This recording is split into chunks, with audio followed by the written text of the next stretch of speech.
We have good mic, have good music, water. We have good settings. Good settings for our stream, OBS, and all that. Got some good temperature. We got a good stretch. Good stretch. Oh, yeah. Oh, yeah. Just stretch it up. Arms out. Arms out. Palms in flat. Ah, yes. Yeah, that's good. Oh, boy.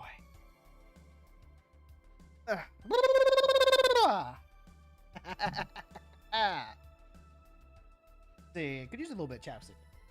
Use a little bit of chapstick. I always keep some on my desk.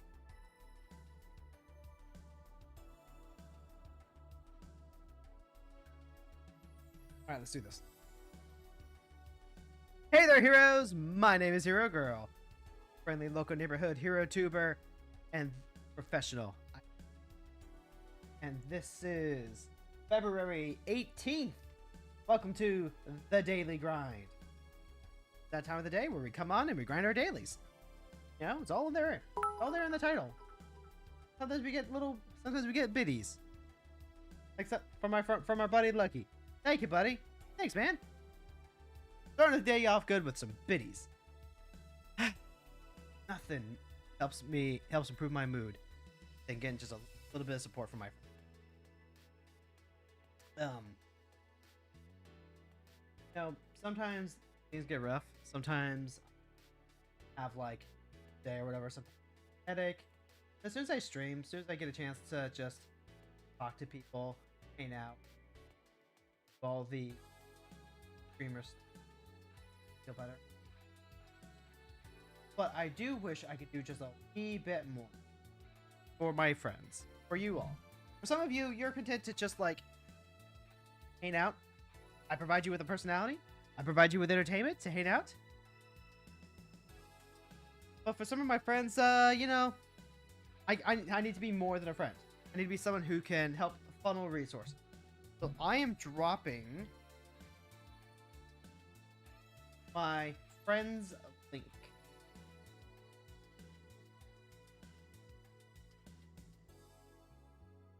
I'm dropping my friend's Ko-fi link.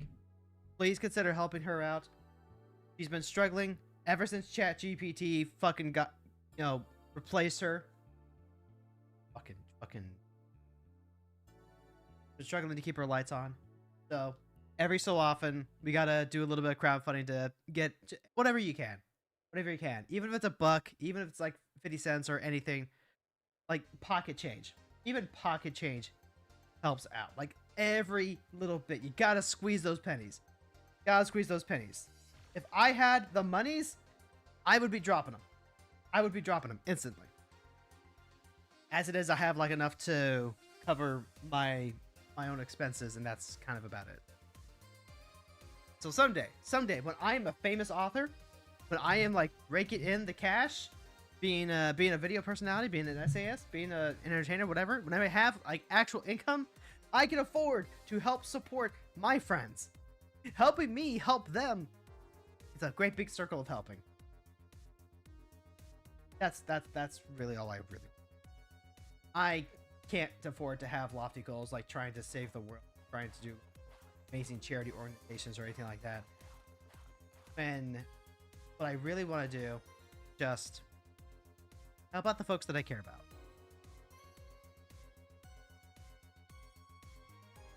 And I will do that however I can. So if me just posting that Ko-fi link and telling you about my wonderful friend Nyx is enough to, help move you to donate $8, that's fine. Like, this is someone who's been playing Final Fantasy Friday with me and Fran. This is someone who has been helping me out with regards to, providing feedback with my writing. He did editing work. I would love, at some point, to raise money, like actually kickstart money for my books, so that way I can afford, not just like a cover and a set and a formatter or all that, but also like hire her professionally as an editor at her proper rate. It would be like somewhere between Be about $2 grand Canadian. Do a full-length book of editing. Like, editors are worth their weight in gold. And so is she.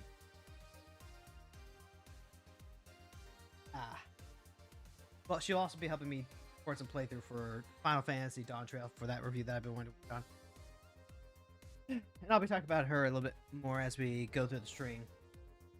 I feel like if you want people to donate and if you want people to care about the people that you're trying to help out, you need to like let them know who this person is as people. This isn't just like, you know, faceless friend of Hero Girl. This is Nyx. This is the person who, you know, plays with her lizard when she comes on. Next but noise. She loves stories like Berserk. She loves Final Fantasy 14. She loves glam posing. I gotta play with white and black spells.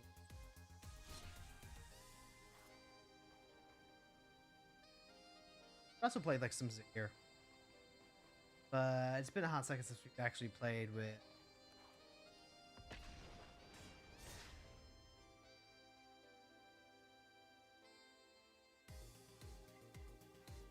By the way, chat, did you know that this is actually like peak viewing time?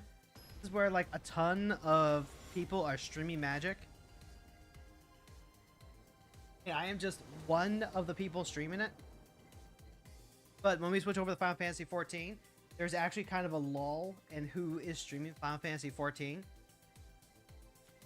Got like one. And that's relevant for the very specific reason that it means that there's more competition for Magic and less competition for... Do I want to play Basri? I think I do. I think I need to play Basri so that way we have like just a clock on board. They're playing Terra Branford, which is actually Urza Lord High Artificer. So this is going to be a, yep. An opponent casts a spell with mana value equal to the chosen number. Sack this artifact. You copy that spell. You may choose new targets for the copy. Blah, blah, blah. Yada, yada, yada. Yeah, they're going to get to copy our commander. That's whatever.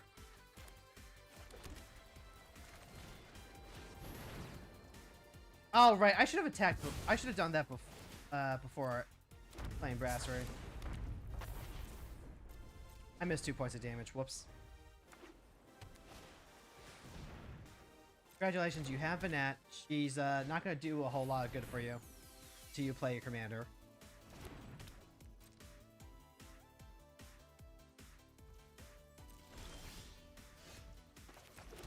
And then, let's see. This is tap an artifact you control it to add blue. I can play Rasad. Get our redraw here. Then bloop bloop. Yep. That missed 2 points of damage might come back to bite me. Yep. Right. I can also use this Flare of Fortitude for free, just in case it becomes relevant. Sure, yeah, Winter Moon. That's a card... Okay. I don't hate it in this deck. Normally I say Winter Moon is completely unplayable, but the minimum is that it turns into a mana source for Terra. And that is a real thing. Let's go... Can't Terra. Yeah, they still have like 1 blue, so they can theoretically get everything back together there. Now I have to think, am I using Ambrosia as Bounce Rasad now? I almost want to say yes.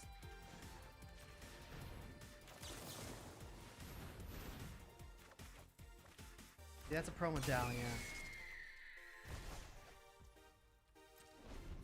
Because now I can use Flare of Fortitude to stack and brew.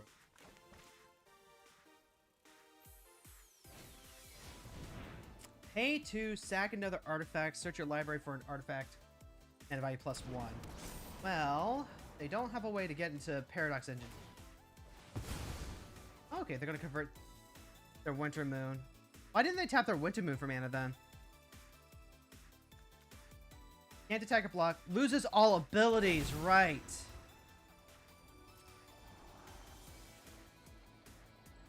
Okay, yeah, Terra loses all of her abilities, including the mana producing. That's really important. Anointed P. I can play 4, 5. I can play them both, actually. If I play Pearl Medallion, I get to do both for free. Yeah.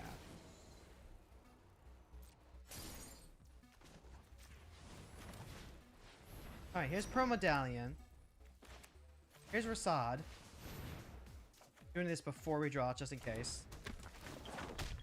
Ooh, Linvala actually makes it so that way Terra can't actually do anything. Cool. Alright, so they've got Scour for Scrap the Tutor, Tezzeret, Chrome, Ori, and Uken. Got 3, 4, 5. Not enough to cast Ook. I can use it on Tezzeret. Chromatic Ori, similarly, not enough. Go ahead and name Tezzeret then.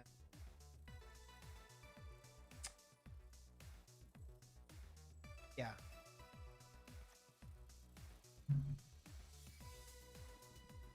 Tezzeret, Cruel Captain, right? Cruel Captain.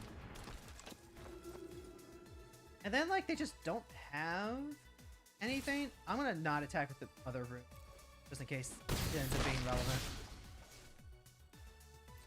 They're at 5 life, though. Alright, yep, that's a Chrome Lantern.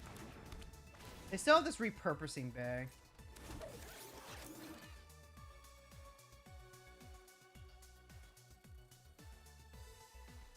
But they are at, again, they are at 5 life. They can make a couple of tokens. But now we just, like, go wide of them. The exile target non-land permanent. Oh, they could grab, like, a clone effect, right? Yeah, they sacrifice Chrome Lantern. They can grab any Phyrexian Metamorph clone. Copy the synthesizer.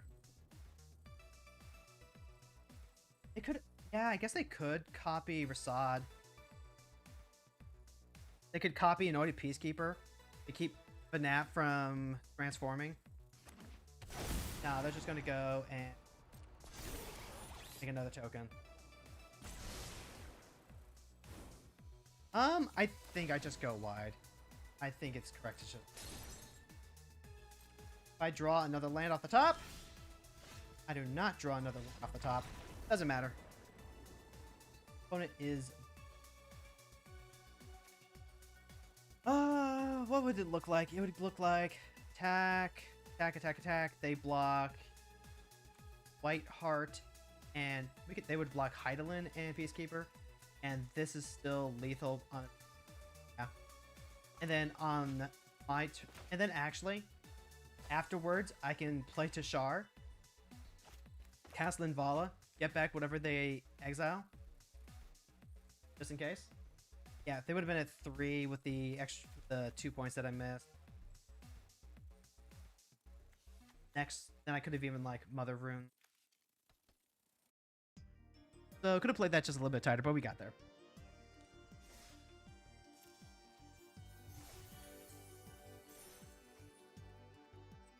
Actually, hold on. Did I put Tataru in this deck? Idolin is trying to be kind of stacksy. Pretty sure. Yeah, there she is. There's Tataru. She comes into play. I draw a card and target opponent may draw a card. So, like, I draw... The effect's kind of going to happen no matter what. Opponent is never going to not draw a card.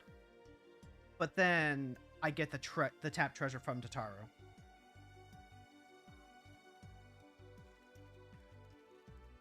Yeah. Yep, yep, yep. Oh wait, there was a Reese. Evermore? Okay, I already put Reese in here. That's good. Just double check.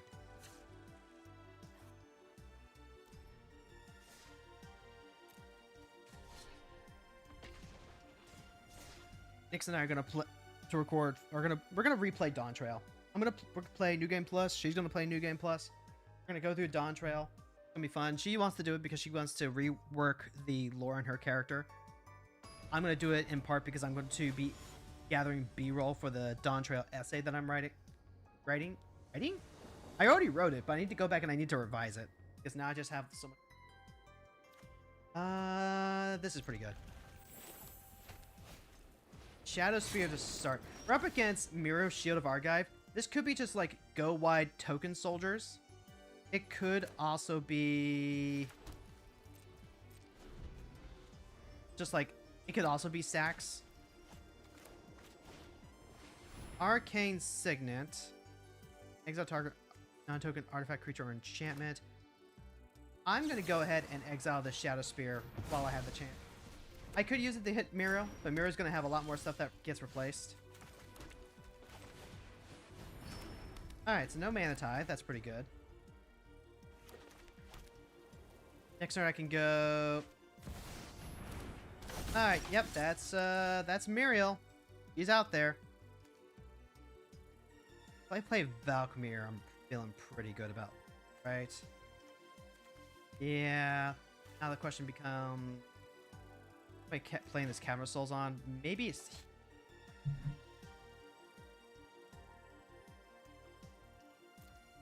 Yeah, it's probably human. I could go Invasion. I could play Venat and Invasion. No, I can't. Because I decided not to use the Emeria's Call as a land. Whoops. Now, I can't cast anything on their turn. Which means that Sam is going to be a little less good. Luminous Broodmoth. Okay.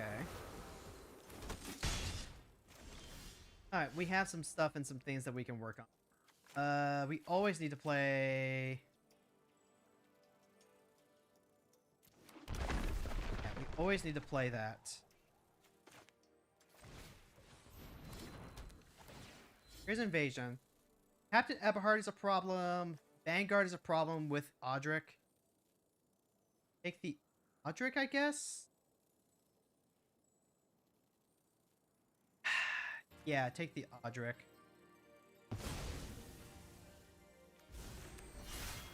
And then... cast Venat because she's gonna be the most interesting thing on the board. And then I can even use Venat to block Muriel as long as they don't have any way to pump her. That sounds pretty good. Never mind.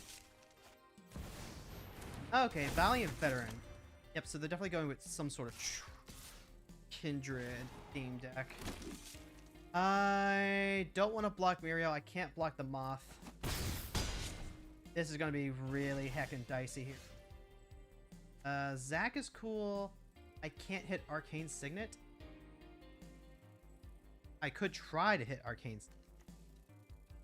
I can also cast the Apostle. Wait, no, back that up, back that up.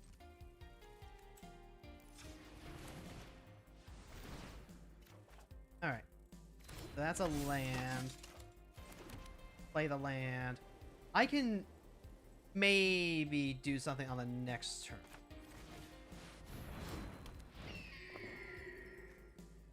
Do I need to use Sam?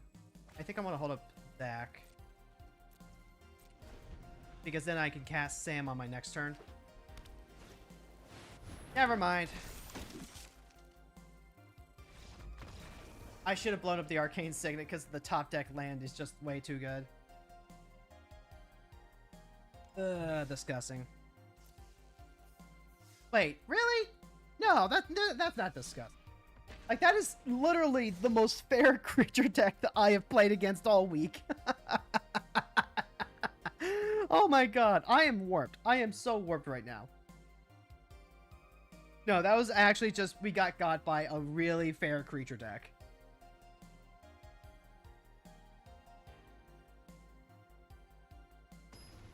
If I had played the Witch Enchanter and gotten rid of the Arcane Signet, that would have bought us a couple of turns. And we're up against All Stick Fingers combo. Okie dokie. I get to go first. None of these help us stop Stick Fingers. Siltskin, no. Boromir doesn't help. It doesn't help. Nope. Esper Sentinel might help a little bit. Wall of Omen. Right now I'm currently keeping 6. Fateful Absence lets me deal with Arden.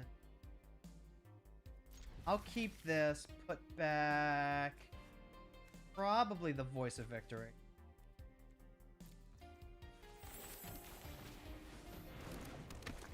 Next turn we'll take a redraw off with the Omens and spray everything out.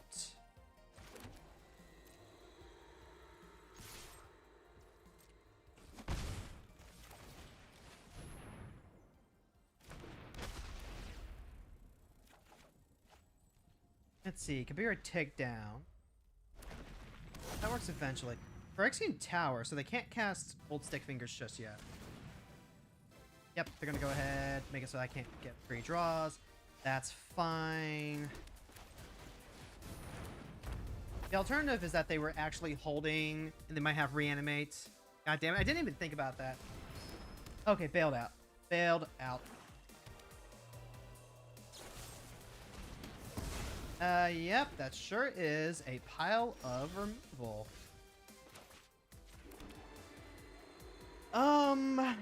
Unfortunately, nothing doing.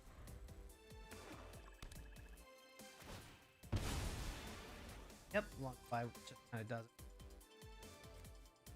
I'll probably end up playing this at Compare deck down. Also doesn't do a whole lot. So it's just Fateful Absence Fragment, that's it. Yep, go for it. Yep. You sure did get a guy.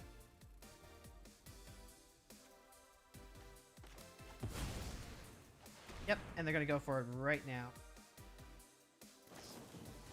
Yep, you got your Dark Writ. Search your library for a black card. By all means, go for it. I mean, they're turboing. They're playing the Stick Fingers one trick.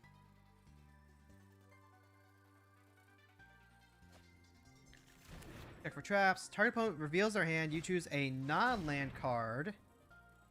Exile that card. If an insert or card with flash is exiled this way, they lose a life. Otherwise, you gain a life. Sure. You can see that I have 2 pieces of... Well,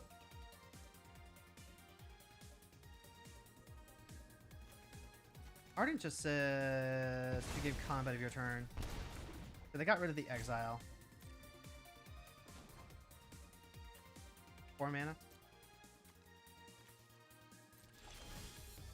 Draw. This is exile target creature and opponent controls.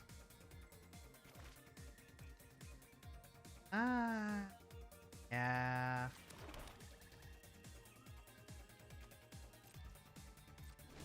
Like, it really doesn't matter. If they have, you know,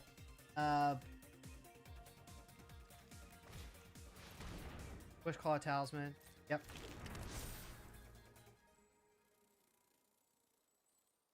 Wishclaw Talisman. Tap, use. My turn. I would love to hit a land right now. Not what I got. I can play the Witch Enchanter. It's only a sword. Actually, only during your turn. I've got the Witch Enchanter. I can destroy the Wishclaw, but then I can't hold up mana.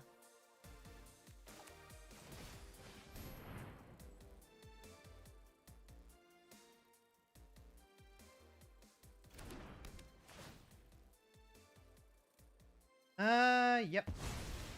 Zombify. End 2. This is actually really relevant because now they can't just use it. That's 4, 5, 6.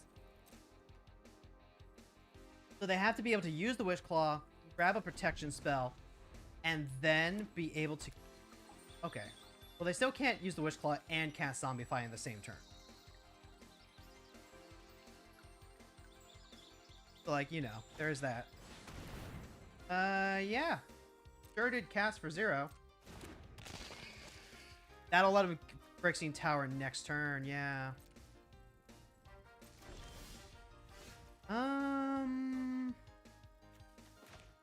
Still trying to, like, play around the old them just having it. Honestly, this is a lot more involved than these matchups usually are.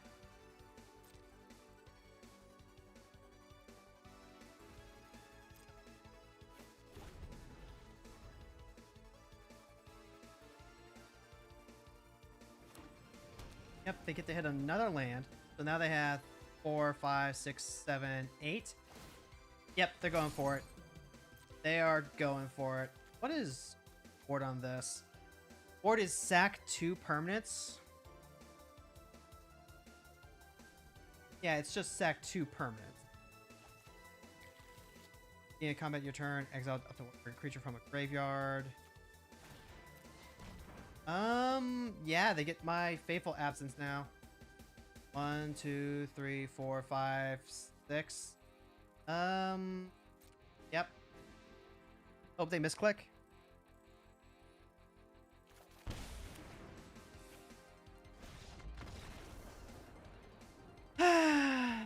Well, opponent that played that pretty well. They played it a lot better than most one-trick alt stick finger decks do.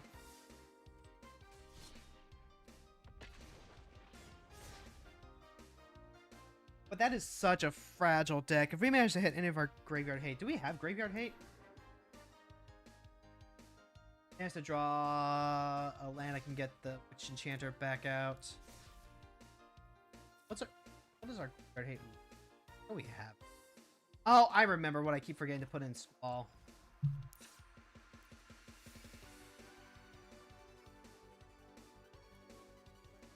Let's...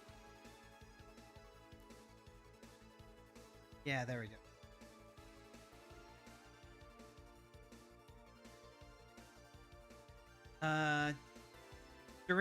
Dorina Dauntless General. Comes into play, exiles their graveyard, you can sack it, and humans gain hexproof and indestructible, which is exactly what Squall is. So... cut the selfless...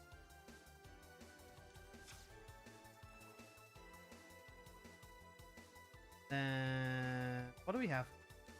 In terms of, like, Graveyard Hate. Are we running anything for Graveyard Hate? I don't think we are, actually. Wow, are we actually just leaning that hard on being able to remove problems? Or... normally I would have like a Lion Sash in here, but I'm trying to go like all in on stacks. Maybe the Lion Sash is what... Lion Sash would make things bigger. Karna's up to...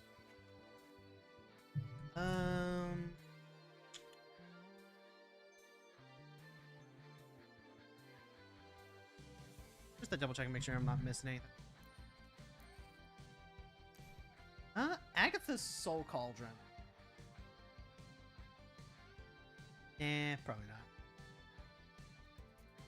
Although that does work, actually. Like, that's Graveyard Hate, and then it puts counters on our creatures, makes them bigger, makes them a little more relevant. We can activate stuff. Because I could make it so that way a Demi gets reusable. Let's try it out. Rather than a dash.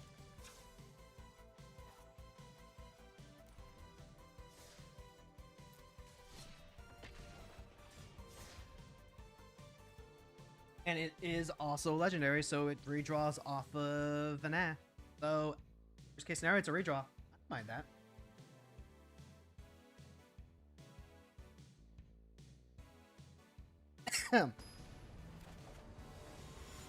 Tatyava. But she plays all of the lands. Isimaru, Rasad, Razor Grass Ambush. None of this actually deals with Tatyava before she can start rolling. I don't think we need the protection. Rasad would be too late to deal with any mana dorks. Let's throw that back. Deck Fair, Punishment, Bala. We have 2 lands. We have 2 lands. We can get Takase's Welcome going. Fine. I'm kind of like not jazzed up about any of this.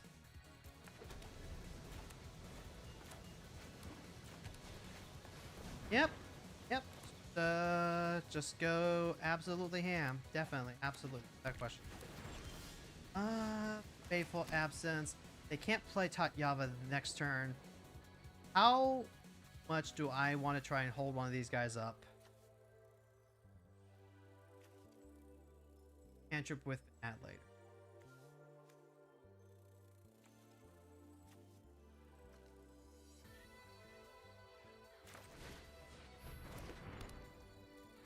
I think probably not, actually. I think if I want to beat Tatyava, the longer the game goes on, the more they're favored. I need to go as hard on this as I can, which might mean holding up Fateful Absence. And if I don't draw a land, I don't have anything else to hold Absence up with. This creature enters, make a lander token.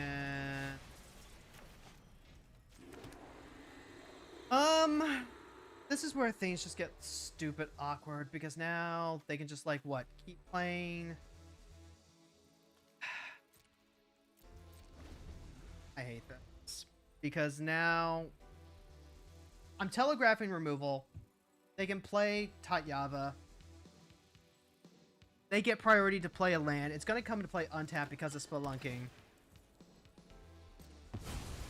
And they don't even have to play Tatyava. They can just continue to ramp and just such. Meanwhile, I'm being left in the dust.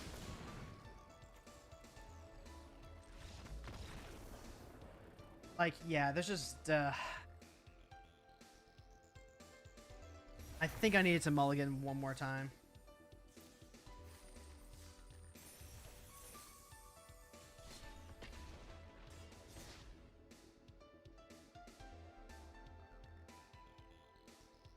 Tatyava is just like an insanely powerful deck. You can build that deck without having to use any of the rares either. Because Tatyava herself is an uncommon deck. You just ramp, and then you play really big payoffs. I think the payoffs are where the deck actually gets a little harder. I'm going to play hand out. Fairy Seer, Satara Umezawa. This is a card that lets you cheat large creatures into play, because it gives every creature in your hand ninjutsu.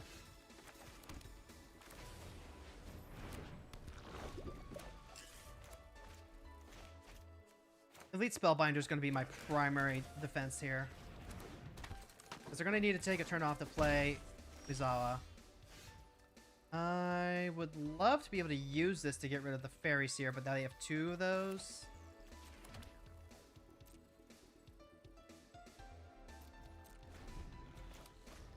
So, like, it's just not gonna happen. She's just not that into it. Yep. Let's see. That's each card in your hand. This is going to exile the card. Alright, we're gonna find out how fucked we are. Razaketh is the only real payoff card here. Gotcha.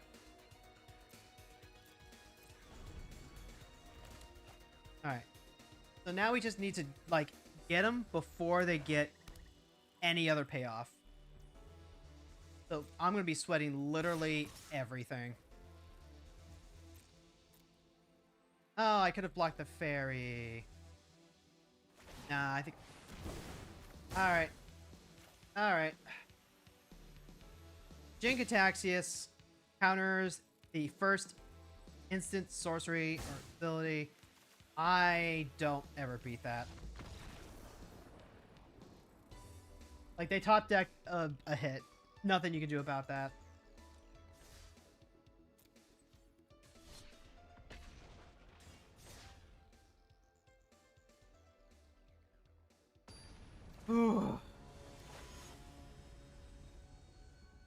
Magic can be rough when what you want to do is play a fair creature deck, and then you lose to the fair creature deck, and then you also have to get paired up against decks that are trying to do things that are just inherently powerful. Like, that's a very weird thing for me to say. Because that is just, you know, card games in a nutshell. Do I want to play Flowering first or Farmhands Edition? What am I doing? I'm always playing Air Temple. I can play Monument next turn. I'm pretty much guaranteed to play that next turn.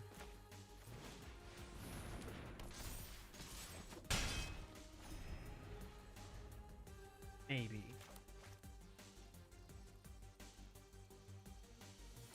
Just kind of gives me a few more options. Having this extra lane helps out a lot.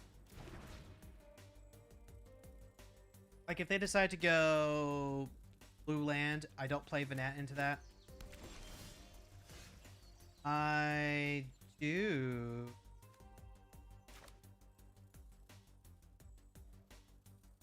Three white kind of no matter. I can play a Catcher's Monument. And I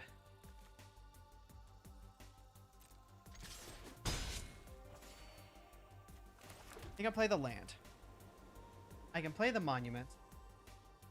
What happens if they board wipe?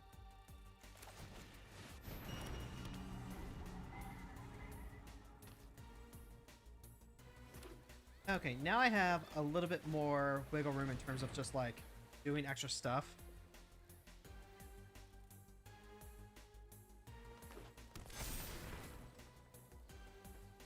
I can play Farmhand. I can play... Okay. Works for me. Now I can go...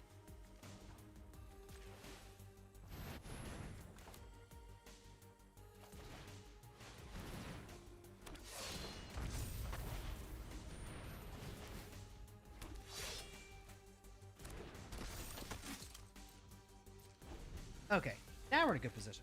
And Elspeth can come down and she can slay Atraxa. If they fare well, they lose their land, but that's a really good trade-off for them. It would have to be exactly farewell. It could also be a River's Rebuke, though.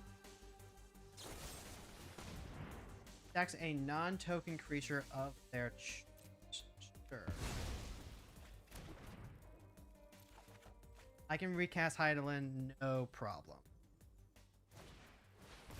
Yep, that's a Paradise Druid. Sure. If that was their answer, they probably have what? Magic available? Let's go. Voice of Victory. Alright, that's turned off.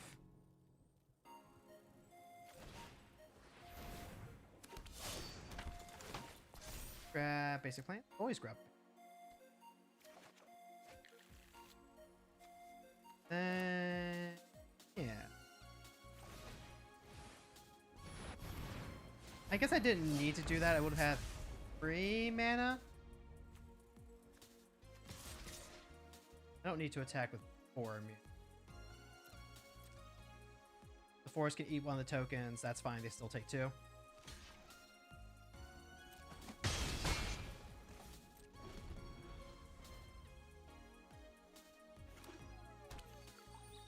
I mean, load him if you got him. Yep, there's the River Speak that I was talking about.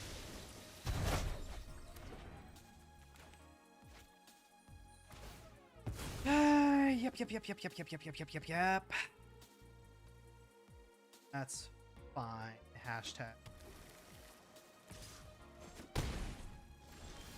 One blue. What can I do with 1 blue?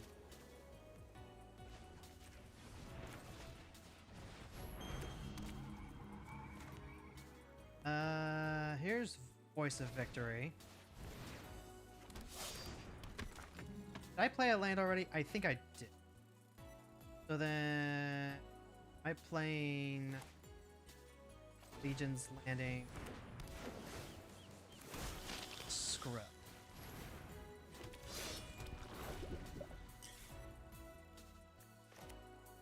Yeah, I'd say I'm in a... I can drop an F, Flowering White Tree. I don't get this double draw, but that's fine. Yep, there's Atraxa. Oh, then it probably just ends up becoming F.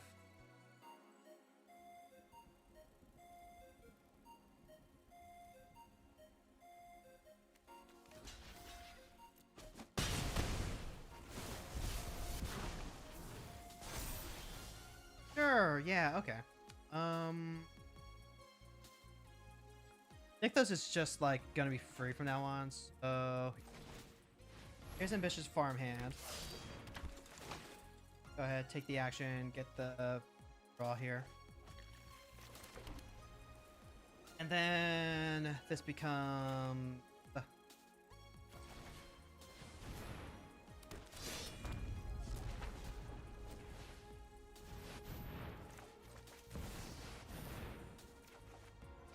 Ah, haha.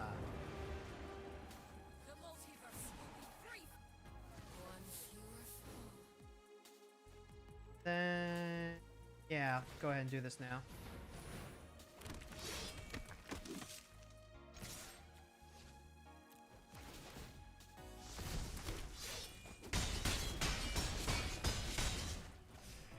Pass the turn? Pass the turn. Now we get the hold of Break the Elements as well.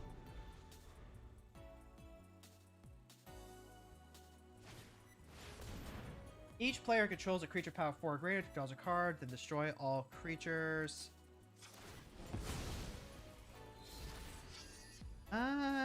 You Vampiro. You can be a duder. Didn't have their forced to pay for that rat.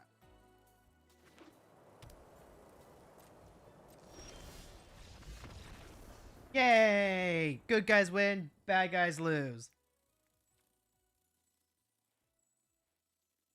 Although bad guys didn't really do anything that game. Kind of just... it was almost like kicking a puppy, kind of. It's like medium ramp, medium ramp. They used -4/-4 proliferate on a life-linking token. The Soldier did set us back just a little bit. River's Rebuke did buy them an extra turn. They just didn't have any payoff card to really make Atraxa go, huh? Nah, they really didn't.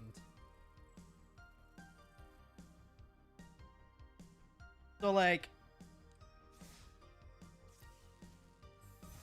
okay, so this is gonna sound funny, coming from the girl who is literally just, bemoaning the fact that she has to deal with, oh, so many powerful decks in Brawl. But it's also like, when the opponent doesn't really, like, put up much of a fight, no, it's not really much of a game. Like, I do admit, I like to win, chat. I don't know if you noticed, but I really like to win. At the same time, though, we're not here to, like, you know...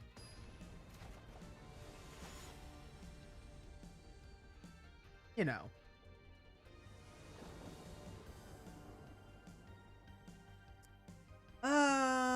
Ooh, Ashaya Soul of the Wild, mono green ramp. Do we have the tools to deal with that? We can deal with a turn 1... oh, no, not even close. We can deal with like a turn 1 dork, but comes to play tapped, costs us 3 life to play normally. We're gonna have to ship all this back. What do we want to look for? What do we want to look for against a ranked deck? Pearl Medallion doesn't do anything. Swords can help us out. Takedown would eventually deal with something, but it also doesn't do anything big with. Patriot's Humiliation, that's huge. Okay. So Patriot's Humiliation, Whiteheart, Rasad, Agatha's Soul Cauldron. Keep the 6. Put back Whiteheart? Put back Whiteheart.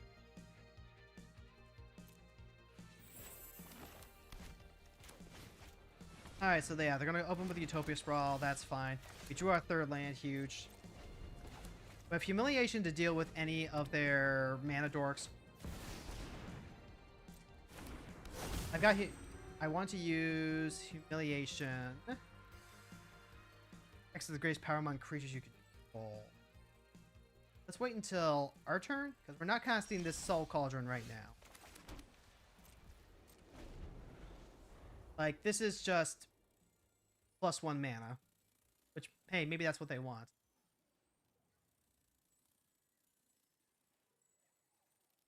We have removal. But we have to find a way to dodge their huge top ends, which means making it so that way they can't get to a point where they're just like playing all their ramp. Now, they have a Shia. Tough. And tough and this is at X-Men of any combination where X is the greatest power among creatures you control. Whenever another creature controls, let's go ahead and exile Savala so that way they don't get a redraw. They do have a mana dork, which is not fantastic, but I will take it.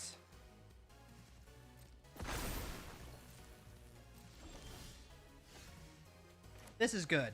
This is really good. Wall of Omens will give me something that can block. Gives me a redraw. Virtual Loyalty is huge. This is what we need to keep up.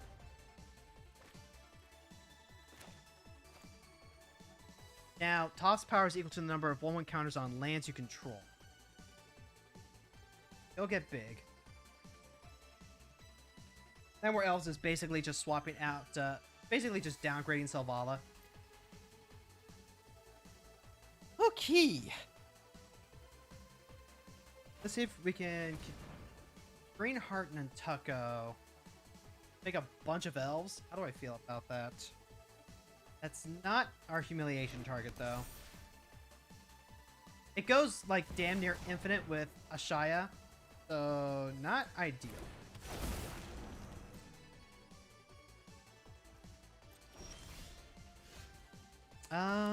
This is pretty good, though. I can play Lauren. I can blow up the Springheart and Nantucko. I want to get rid of the Bristly Bill. I've got two things I need to get rid of. Right now, this isn't doing a whole lot. I need to get rid of the Bristly Bill. I want to get Vanat online so I can start hand-tripping. But as it is right now, non-token, land comes into play, trigger Springheart and Nantucko. They're gonna try to go crazy with that. If they ever have protection for a Shia, that's it. Bristly Bill is a later concern. Bristly Bill just goes super heckin' wide, though.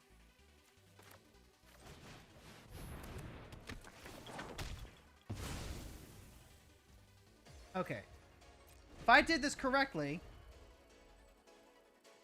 Shia's power and toughness equal, and you can.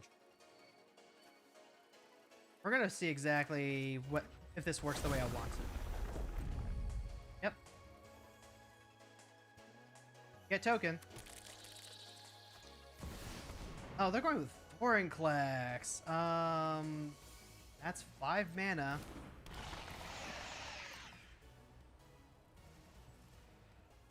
I can blow up the flip side of that with Lauren.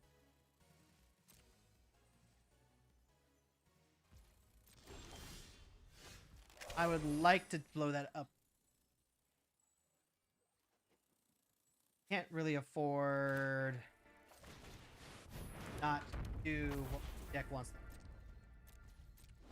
Now, the more creatures I'm playing, the more Patriot's Humiliation turns into a kill spell. But we actually don't want that with regards to Commander. We want them to just, like...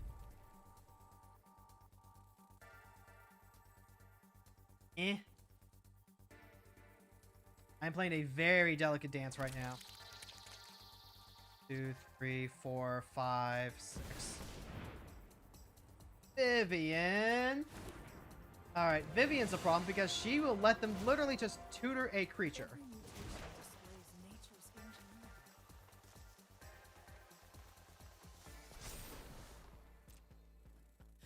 like you to meet my friend. Ashaya is less of an issue.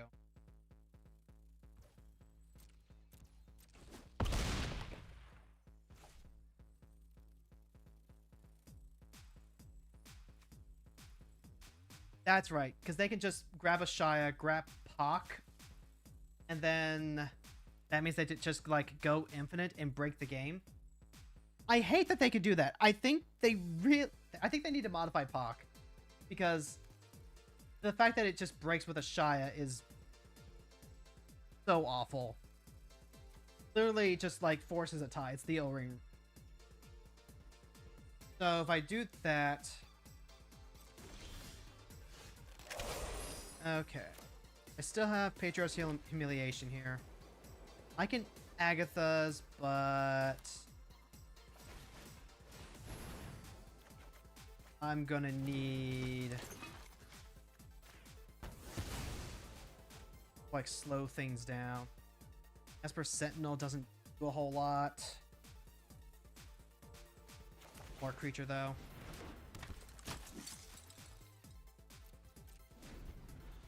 Alright, let's see if they go for it.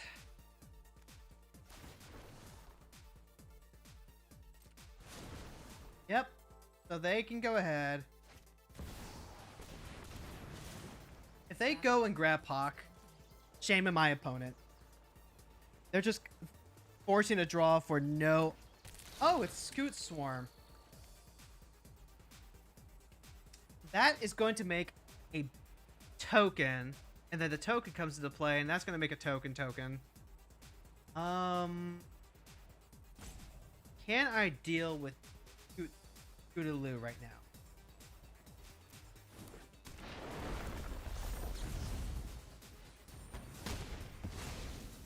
Ah, god damn it. It was an actual factual kill spell. That was not what I wanted. I had to check the interaction though.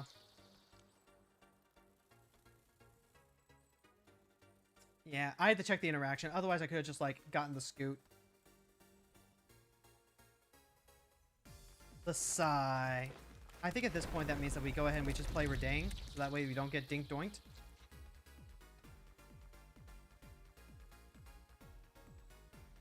I need something to deal with Scoot Swarm. I need to deal with Vorinclex eventually. No block. Taking on an awful lot of damage here. Alright, takedown. That helps me out. If I do that... Can't play Redeem. Play the Cauldron.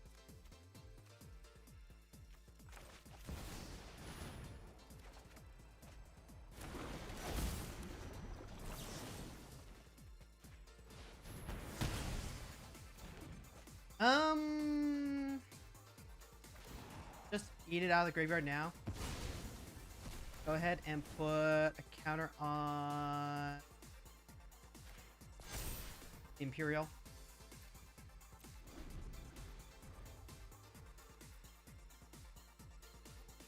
I don't know why I'm still playing this game. Like, they're at a point where they have 1, 2, 3, 4, 5, 6, 7 mana. But as soon as they play Ashaya, they just have a whole lot more mana to use Vorinclex. I guess I'm not out of it, strictly speaking, but beauty lies in variation. Still feels really bad right now.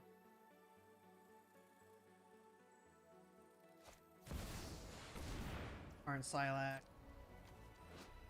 Destroy each non-land permanent mana value X or less.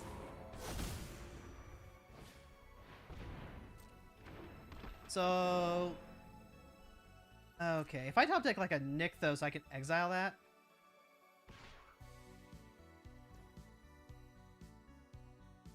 I'm not blocking. Like this, Vorinclex is just kind of like it forever. Okay, what am I doing now? I can play Redain now.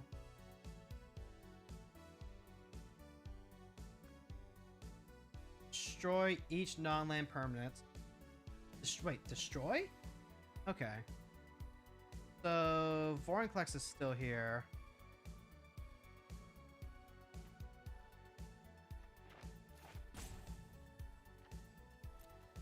Let's cycle this first, I guess.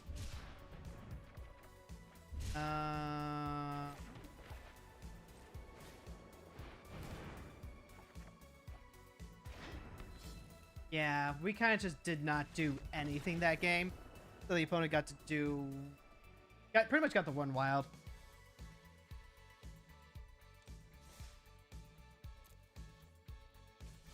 I would have needed to have found... What? Getting Scoot Swarm to a Shy is legit, though. Like, that is a way to just, like, instantly end the game, but it doesn't just force draw the way Pock does.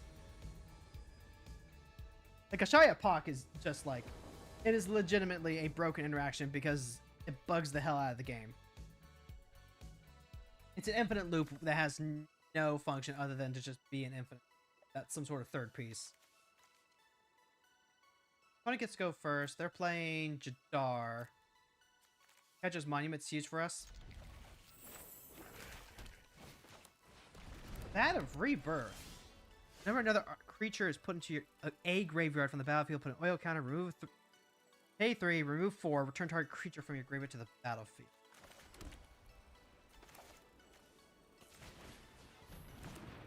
I'm going to play Bassery just so that way we can once again start making everything go grr.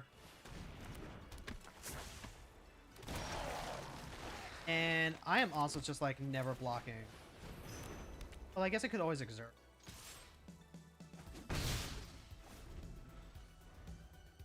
Yeah, I'm trying to like...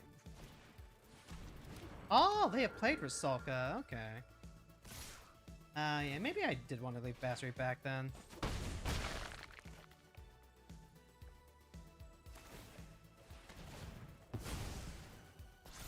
Sure. They're not doing anything too huge just yet. Having the Aganjo's kind of funny. Alright. Now we're in a position where I can start doing some silly things. We just had to hold on.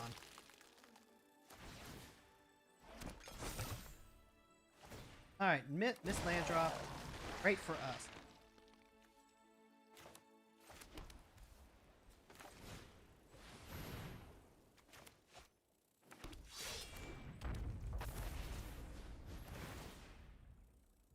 Hold the Lavala for next turn. Especially with Zach.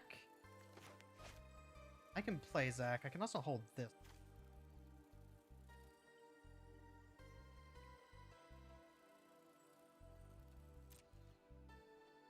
This is good as it.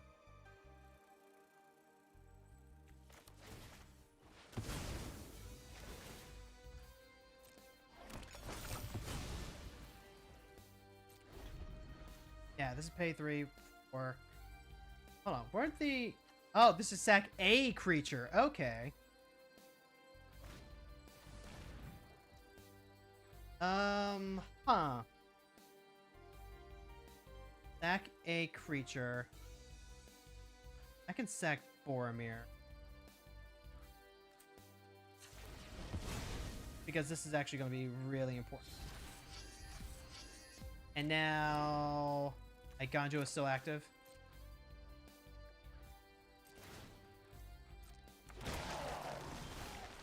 Sweet. Ooh, another creature gets assist. Excellent.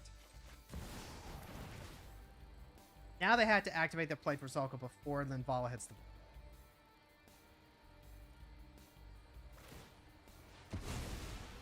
Yep.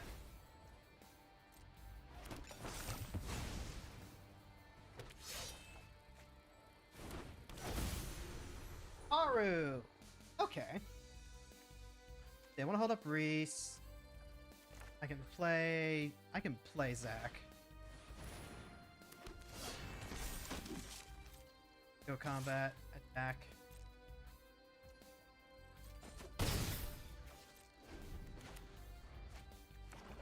When Reese enters another target creature, you control gains persistence in turn.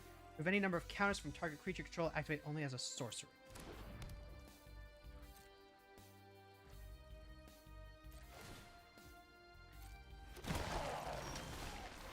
Ooh, Elite Spellbinder too. Don't mind if I do.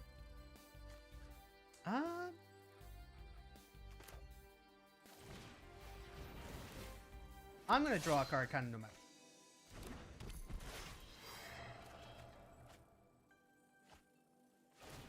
Alright, so they do take the draw. I'm gonna go loop, loop, loop, loop, loop. Yeah.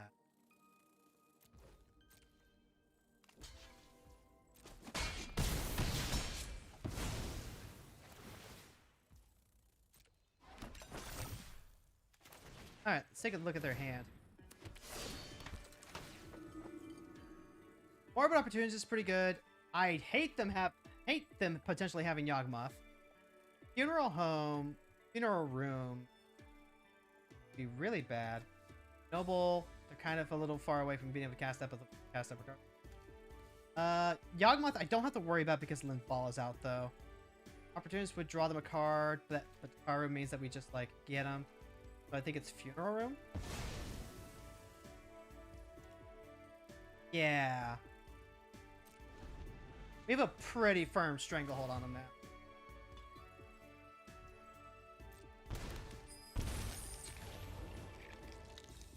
Let's see. Whenever an opponent draws a card, if it isn't that player's turn, make a tapped treasure token. Yep. Yep. And then let's go ahead and kill the noble first. Yeah. There we go. That one had a little bit more back and forth.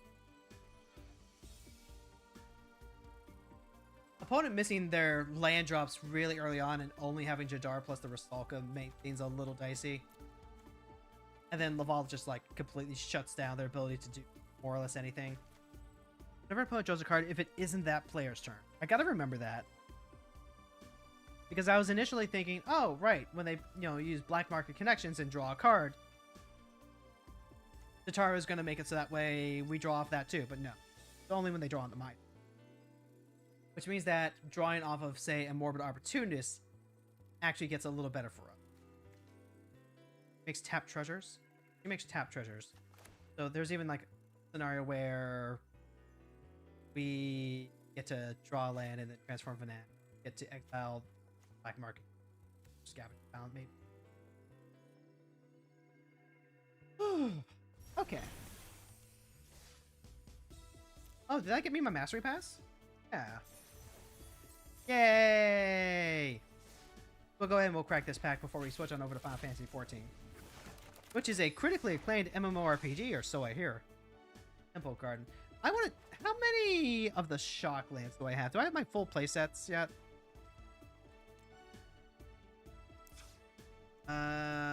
Let's go... And... Pay2 Life. Okay, so these are my Shocks, and apparently some other land too. I've only got 2 Temple Gardens? Huh. I've got 2 Temple Gardens, 2 Hallowed Fountains, 3 Shrines. I'm maxed out on Watery Grave. That's good and done. 3 Breeding Pools, 4 Sacred Foundries, but I also I crafted these for Pioneers, so that's not surprising. Maxed out on Stomping Ground. Maxed out on Overgrown Tomb. Then I've got one each of Blood Crypt, Steam Vent.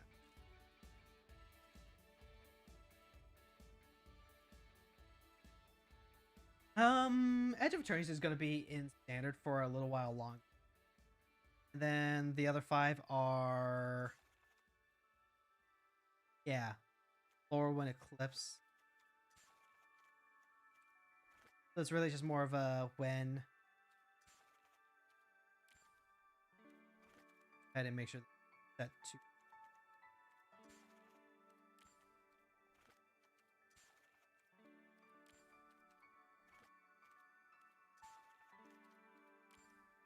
I'm biased, chat. I like it when my cards are one of the first printings that I was introduced to a card. So for me, it would actually be like the Return to Ravnica shocks, but the Return to Ravnica shocks aren't on Arena as far as I know.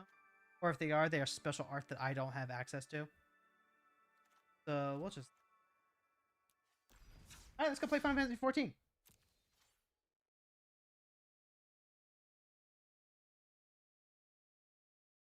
And then I do have to remember to, like...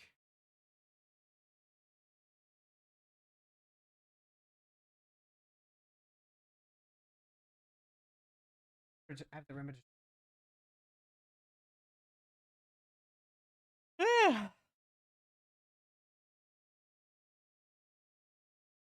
You know, I don't entirely remember how Nyx and I met. Nyx being you know, my friend that I'm currently trying to help raise awareness and crowdfunding for to help her afford her power bill. I don't really remember how we met. That's just kind of a fault of my short-term memory, don't you know? What I mostly remember are just fun times, like us doing... Oh, by the way, I've got my main character on 14. So... got all three of my girls here. Mostly what I remember is I remember getting together to do Eureka together. I remember... Of course I remember our Final Fantasy Fridays. I remember hanging out. I remember talking to her. I remember just chatting, yapping. Out with her and her brother. We haven't... She loves Yu-Gi-Oh! She's been going to the locals. I don't know if she had, you know, selling for extra stuff. Hoping she didn't have to. Hard to get some of that stuff back.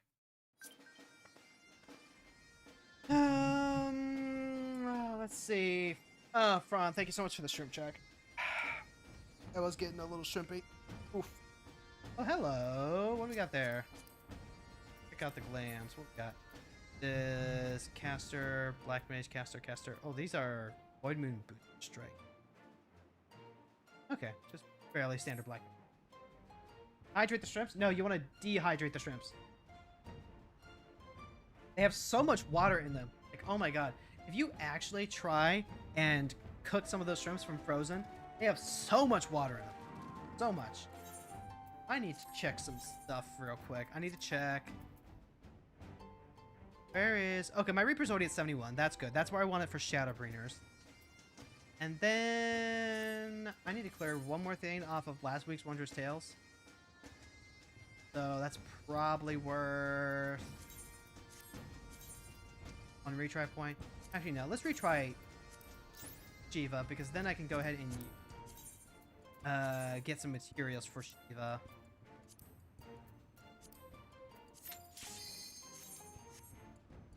Not worried about eating.